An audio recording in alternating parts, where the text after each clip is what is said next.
কৃষি জমি আগে যেই পরিমাণ ছিল ওই পরিমাণের থেকে কিন্তু এখন অনেক কমে গেছে। তারপরে কিন্তু এই কৃষকরাই কিন্তু আমাদের খাওয়ায় পড়ে রাখছে, কিন্তু আমরা তাদের সম্বন্ধে কিন্তু খুব কম বলি।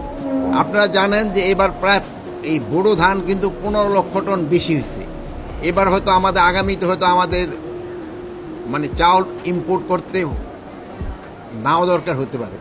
এবার কিন্তু আলুর প্রোডাকশন অনেক বেশি হয়েছে, কৃষক কিন্তু আলুর দাম পাচ্ছে না, কিন্তু আপনারা কিন্তু খুব একটা বলেন না।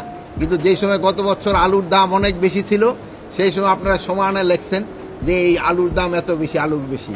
এই জন্য আমি আপনাদের অনুরোধ করব একটু কৃষকের সম্বন্ধে একটু আপনারা বলবেন, তাদের সুখ কিছু হচ্ছে, তাদের অসুবিধা কোথায় কি হচ্ছে, এইগুলি সম্বন্ধে আপনারা একটু বলবেন।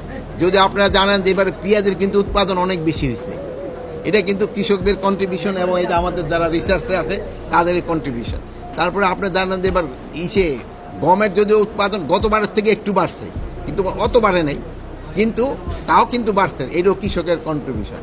এবার ধরেন আমাদের কিন্তু ইম্পোর্ট আমরা এক্সপোর্টও করতে চাচ্ছি, গতবারের থেকে কিন্তু আমাদের আমের এক্সপোর্টও এবার বেশি, আমের উৎপাদনও কিন্তু বেশি হয়েছে। আপনারা জানেন আম গাছের পাশে দিয়ে যে আদা তারপরে হলুদ চাষ শুরু হয়েছে, এটা কিন্তু তাদের এই রিসার্চের ফসল।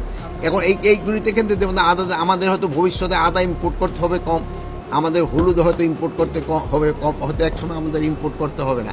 এইগুলি সম্বন্ধে যদি আপনারা একটু লিখেন তবে কৃষকরা কিন্তু খুব উৎসাহিত হয়।